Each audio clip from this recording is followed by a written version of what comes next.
Mengapa dua perusahaan raksasa Fortune 500-nya Amerika yang bernilai buku dan market capitalization-nya ratusan miliar dolar, yang kalau mereka berdua dijumlah nilainya 6 kali APBN Indonesia, yaitu Tesla dan Air Products, hengkang tidak jadi berinvestasi di Indonesia? Mereka bikin heboh media-media di Indonesia akhir-akhir ini karena Air Product dan Tesla batal investasi di Indonesia. Walaupun kalau dipikir-pikir Indonesia adalah pasar dengan potensi penduduk nomor 4 terbesar di dunia dan ekonomi terbesar di ASEAN, adalah potensi besar. Namun mungkin melihat juga sisi lain, yaitu ekspor Indonesia masih ranking kelima di belakang negara-negara tetangga seperti Malaysia, Thailand, Vietnam, dan Singapura. Juga sumber daya alam kita kaya dengan aneka mineral seperti nikel yang berlimpah untuk electric vehicle atau EV-nya Tesla, juga batu bara untuk produksi metanol dan gasifikasinya Air Product. Namun mengapa mereka tetap hengkang dari Indonesia? Awalnya mereka sudah dilobi mesra all out oleh Presiden Jokowi dan Menko Marinvest Opung Luhut beserta delegasinya berjas hitam lengkap berdasi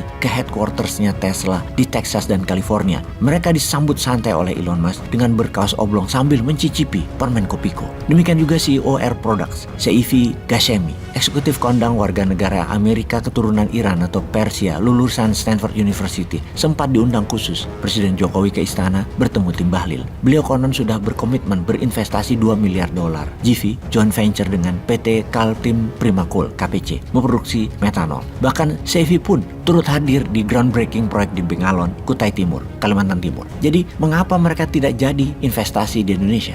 Oke, mari kita melihat dari kacamata teknis saja, jangan bawa ke geopolitik dunia. Pertama, perubahan teknologi super cepat, terutama dalam kasus Tesla, yaitu perkembangan baru belasan teknologi baterai mobil listrik switch dari nickel metal hydride menjadi lithium ion. Teknologi baterai mobil listrik sekarang berkurang menggunakan nikel, berubah menjadi lithium ion. Bahkan baru-baru ini EV, electric vehicle baterai dari bahan fluoride, salt, dan sodium itu sudah beredar. Demikian juga perusahaan CATL dari Tiongkok ternyata sudah invest di Tracker Pass, Nevada, yang konon tempat ini adalah tambang lithium yang depositnya terbesar di Amerika. CATL sudah kontrak memproduksi baterai lithium ion untuk Tesla. Sekali lagi, sekedar mengingat, tidak pakai nikel kendaraan listrik ke depannya. Jadi nikel sudah tidak jadi daya tarik lagi bagi Tesla. Elon Musk juga barusan mengumumkan proyek investasi 376 juta dolar untuk membangun pabrik lithium refinery di Texas. Entah bagaimana petinggi-petinggi Indonesia masih yakin bahwa nikel adalah andalan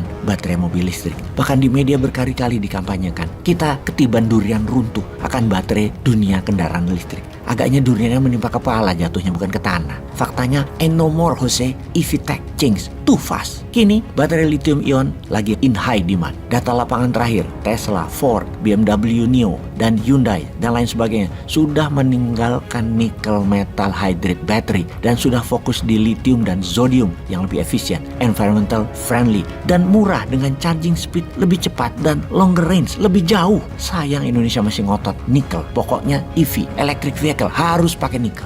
Mirip dengan alasan Tesla, tapi beda untuk Air Products. Air Products juga beralasan teknologi, mengingat mereka lagi membangun hydrogen plant, energi terbarukan atau green energy, dengan tenaga angin dan solar cell matahari. Tadinya Air Products katanya akan memanfaatkan batu bara untuk proyek gasifikasi, membuat metanol joinan dengan KPC. Tapi batu bara kan teknologi fosil yang banyak efek negatif untuk lingkungan. Pemegang saham Air Products menyukai proyek green energy baru mereka untuk masa depan. Mereka tidak pro batu bara lagi, atau lebih memilih green energy daripada pakai batu bara. Kedua, pemasaran dan distribusi masalahnya. Tesla ke Malaysia untuk tujuan marketing dan distribusi menjual mobil-mobil listriknya ke negara-negara Asia dan ASEAN dengan mempertimbangkan masalah logistik. Mengingat biaya logistik Indonesia masih mahal, akhirnya Tesla pilih di Malaysia karena semua bahan bodi dan baterai mobil listrik Tesla tinggal dikirim dari Tiongkok ke Malaysia lewat darat. Bila di Indonesia, import bahan-bahan EV, CKD, knockdown dari Tiongkok lewat laut, diassembling di Jawa, jual ke Asia dan Asia Tenggara juga harus lewat laut lagi. Jadi biaya logistik tetap lebih mahal. Inilah data yang dilakukan oleh FS atau Feasibility Study oleh konsultannya Tesla. Masalah berikutnya yang tidak kalah penting adalah di mata internasional adalah kestabilan politik Indonesia.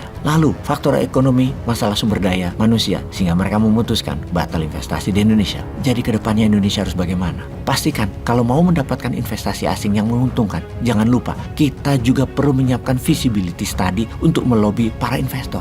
High level lobbying itu perlu, Tapi lebih bagus lagi kalau kita juga siap dengan FS yang mantap. Inilah kelemahan kita, pejabat-pejabat Indonesia. Biasa, kalau mengundang ngelobi investor, kerap overlook, kelewatan akan peran pentingnya feasibility study. Jadi ketika mereka ketemu Elon mengajak bikin pabrik baterai EV, Elon sudah tahu Indonesia tidak punya lithium dan grafit, bahan baku utama baterai electric vehicle atau EV. Sedang para pejabat kita tetap pede punya nikel, padahal lithium yang menjadi primadona baterai EV, bukan nikel lagi. Menurut Google, negara yang paling banyak deposit lithium itu adalah India, Amerika, Australia, dan Tiongkok. Baru-baru ini disinyalir ada banyak lithium di Afghanistan. Jadi bukan Indonesia.